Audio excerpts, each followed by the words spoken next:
I think it took a lot of vision and foresight on your part, and your dedication to many Jewish organizations, including CAMRA and others that you're a member of the board on, and your early support for a long-shot presidential candidate who just so happened to be one of the best friends Israel's ever had in the White House was absolutely prescient, and I think that you're actually becoming one of the most important lay leaders in the American Jewish diaspora. So thank you, and thank you to Amelia. Thanks also to our editor-in-chief, Jonathan Tobin, who we'll talk a little bit more about later. Rabbi Yehuda Kaplun, the nominee to be special envoy and ambassador at large to combat anti-Semitism. We're waiting for your nomination to be confirmed. And with that, we are going to get the program started, and we will begin by welcoming everybody and singing the national anthems of the State of Israel and the United States of America. I'd like to welcome to the stage Cantor Chaim David Burson of this beautiful Shul Kila Yeshurun.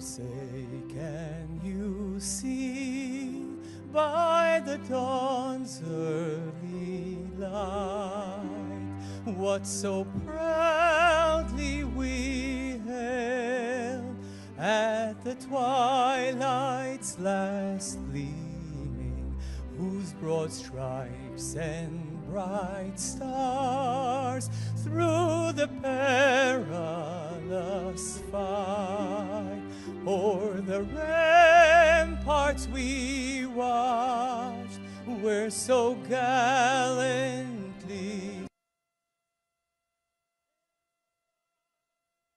red glare, the bombs bursting in air, gave proof through the night that our flag was still there.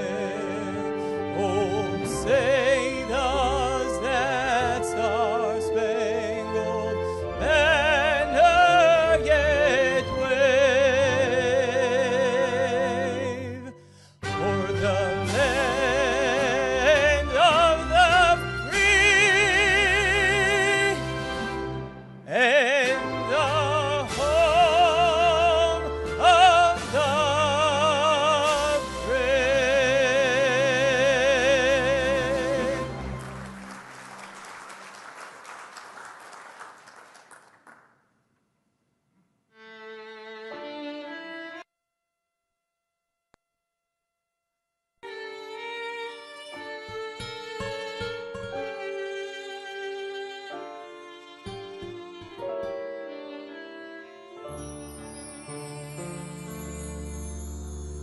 כל עוד בלבב פנימה,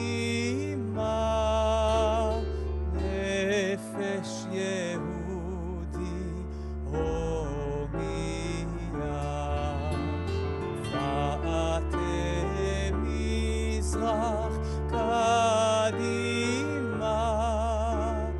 עין לציון צופיה. לא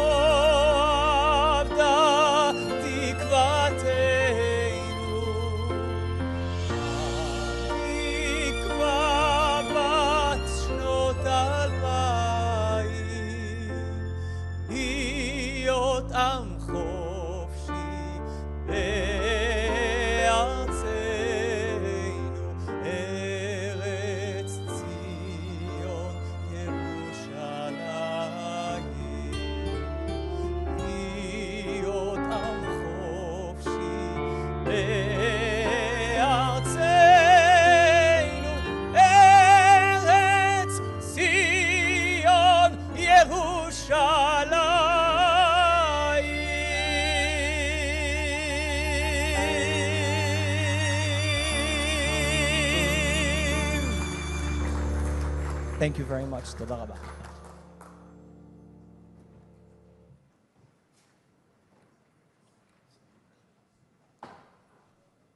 That was amazing. Whew. How do you follow that? Ladies and gentlemen, first I'd like to address the elephant in the room, or rather the giant who is not in the room. Prime Minister Netanyahu unfortunately canceled his appearance with us this evening. And while we're certainly disappointed, on behalf of all of you who came to show him honor and support, we are hopeful that the meetings taking place this evening and tomorrow at the White House with President Trump will be both productive and successful. We can be sure that they will be consequential. The outcomes of those meetings are likely to chart a course not only for Israel, but for the entire Middle East for decades to come. That is visionary leadership. To recognize the challenges, opportunity, and obligation to act over and above what others believe is possible or required in a particular moment. To do what is necessary to improve and strengthen the future of the Jewish people, and for that matter, the greater Middle East, Western civilization, and civilization as a whole. Ladies and gentlemen, for 2 years, Prime Minister Netanyahu has been actively guiding Israel through an existential battle against murderous terrorists. His decisions have led not only to the near complete annihilation of Hamas, but the neutralization of Hezbollah, the demilitarization of Syria, and the disarmament of Iran's illicit nuclear program. At the same time, the Prime Minister is fighting a diplomatic war against what he termed at the UN on Friday, weak-kneed Western leaders who support the aims of terrorists over the aspirations of the democratic Jewish state. And he also fights against the dark, quote-unquote, deep shtetl in Israel that works night and day to undermine the democratically elected leaders of our country. It is the same deep shtetl that pushed for the failed Oslo Accords two-state land for peace paradigm, for the failed withdrawal from Gaza in 2005, and has been blocking the streets and protesting in Israel for more than 5 years, and has openly warned of a civil war. This deep shtetl may have helped to build the Jewish state with blood, sweat, and tears. But today, by their words and actions, they are choosing to stand on the wrong side of history. As the Prime Minister saw on Friday, when most of the delegates walked out before the beginning of his address to the United Nations General Assembly, leadership is often lonely. But the Prime Minister is not leading alone. The war for Israel's survival is being fought bravely by hundreds of thousands of soldiers and reservists, risking their own lives, some tragically losing them in battle, in defense of the Jewish homeland. Others have been fighting battles on the policy level, others on the diplomatic level, still others on the spiritual level. Ladies and gentlemen, as many of you know, JNS has been leading the fight night and day on the media battlefront. The war of narratives, the fight for public opinion. And here too, leadership can be lonely.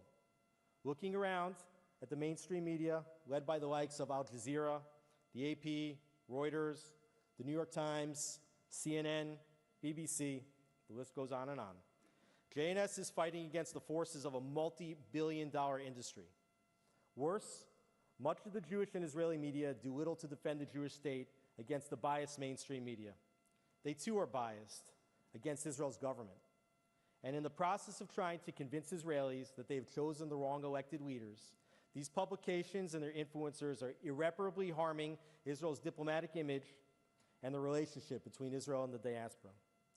As the Prime Minister said when he actually attended and brilliantly addressed our JNS summit in Jerusalem this past April, JNS has been a powerful source of truth amidst the lies. JNS has stepped up to the plate since October 7th, doubling our staff size, increasing our output tenfold, and increasing our reach by orders of magnitude. But here too, leaders are not alone. There are each and every one of you here today. There are an incredible roster of speakers here this evening, and there are millions, if not tens and hundreds of millions more just like us that live and breathe Am Yisrael Chai.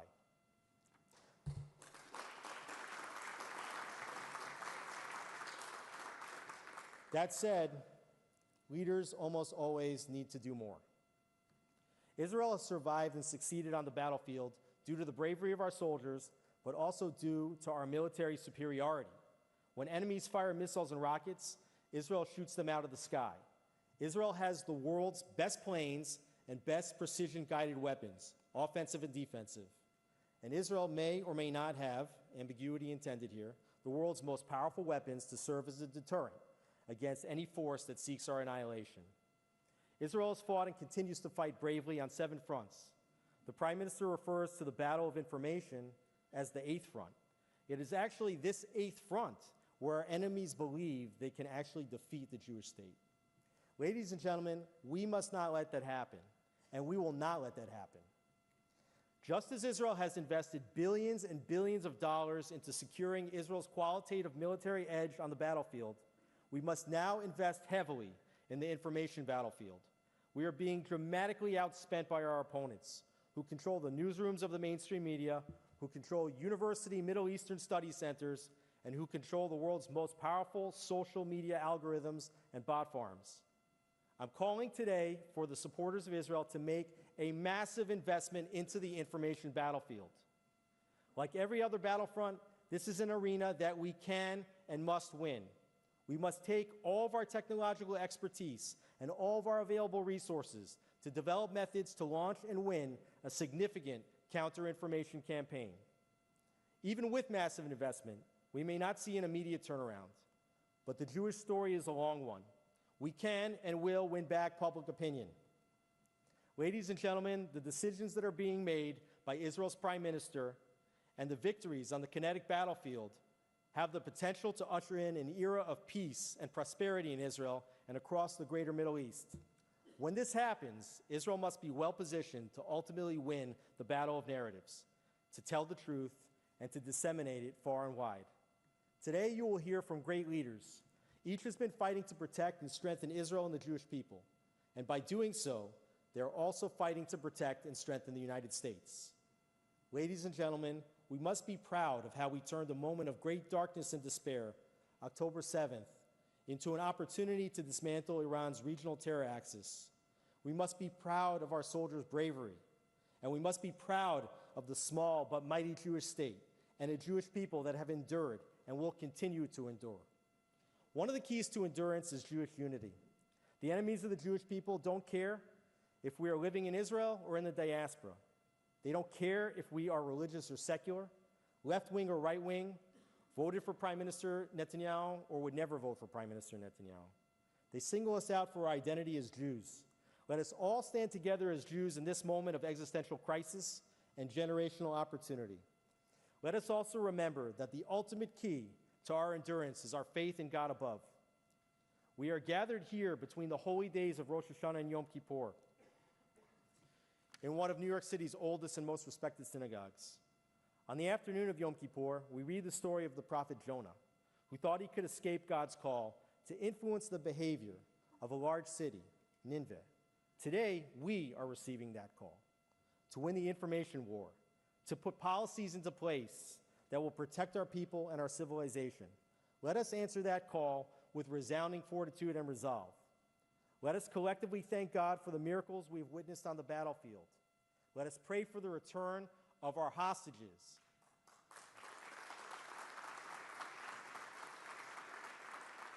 Let us pray for the speedy recovery of all of our injured soldiers. And let us stand together. And let us stand together as one nation in asking for forgiveness for our sins and for successes in the year ahead. Thank you.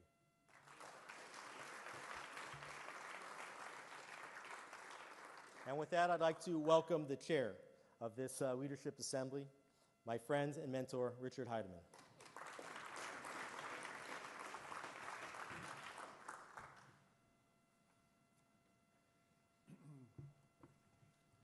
Alex, kol hakavod, and thank you for your leadership and for all that you do and the leadership that is provided by JNS for all of us in the world who care about issues and care about solutions.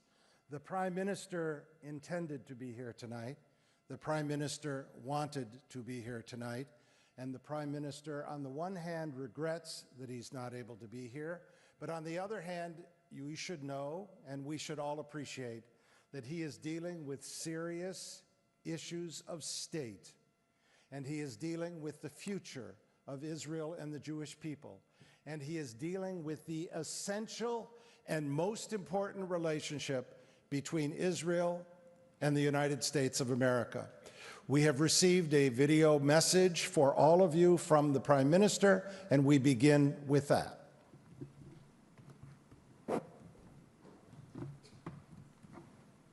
Dear friends, I'd hoped to be with you in person tonight, and I plan to be with you in person tonight, but circumstances have caught up with us.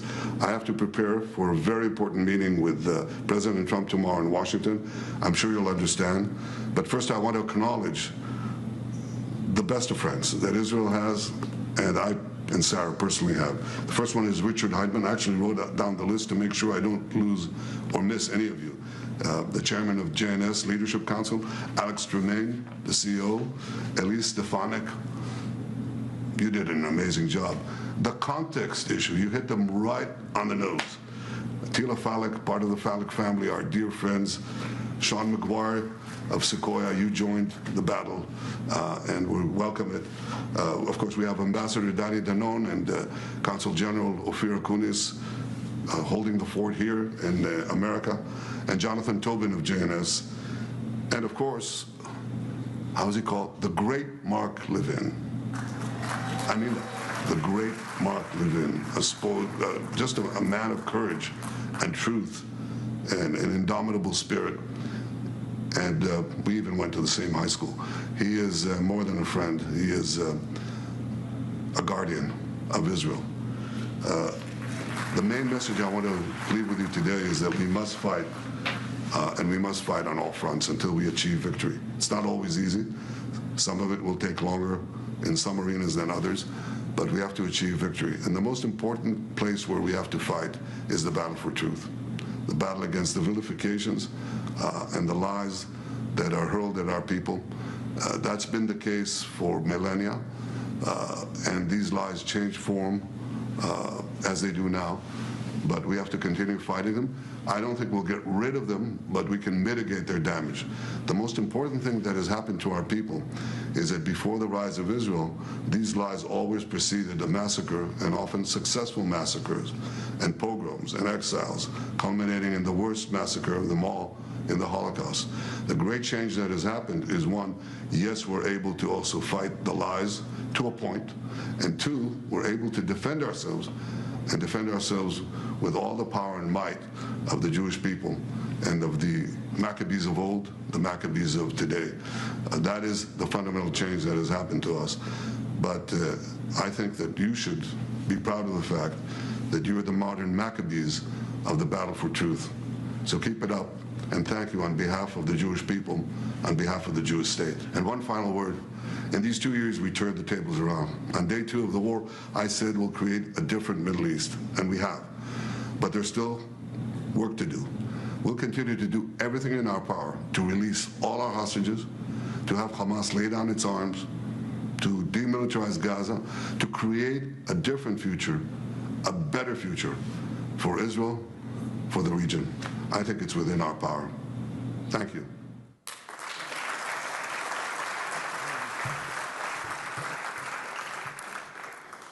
We gather here tonight in the shadow of the United Nations. The Prime Minister spoke on Friday. You're all aware of what he said, and Alex so eloquently highlighted a number of points. But I would briefly like to take you back in history. I'm not going to go all the way back to the partition plan or all the way back to the declaration of Israel as a nation state. I'm not going to go back to Israel having become a full member of the family of nations at the United Nations. Instead, I'm only going to go back to the 1970s, when after the Yom Kippur War, it was the United Nations that adopted the equation Zionism equals racism. Who loves a racist? No one. Who loves a criminal racist? No one. Who loves an apartheid advocating, practicing criminal racist? No one. Although the Zionism racism resolution was overturned by the United Nations itself, maybe early in the 1990s, nevertheless, we saw on the grounds of the United Nations Conference, first in Nairobi and later in Durban, just before 9/11, we saw a hate fest, and we cared. And the Jewish organizations cared, and the United States cared, and Israel cared, and a few of our allies cared, but most of the world didn't care. And that's 25 years ago. The Durban Conference in Durban, South Africa, a conference to stand against racism, turned into a conference of racism against Israel and the Jewish people. And the world didn't care. The Durban Declaration that was adopted there became the platform, the program, if you will, of the last 25 years. And during that program, what have we seen? We've seen seeds of hate from that hate fest grow into and blossom into full trees. We saw the Second Intifada continue and murder and maim with suicide bombers, and the world didn't care. We saw the establishment of the electronic Intifada in 2005, and the world didn't care. We saw the beginning of the boycott, divestment, and sanctions movement, and not only didn't the world care, but look at today.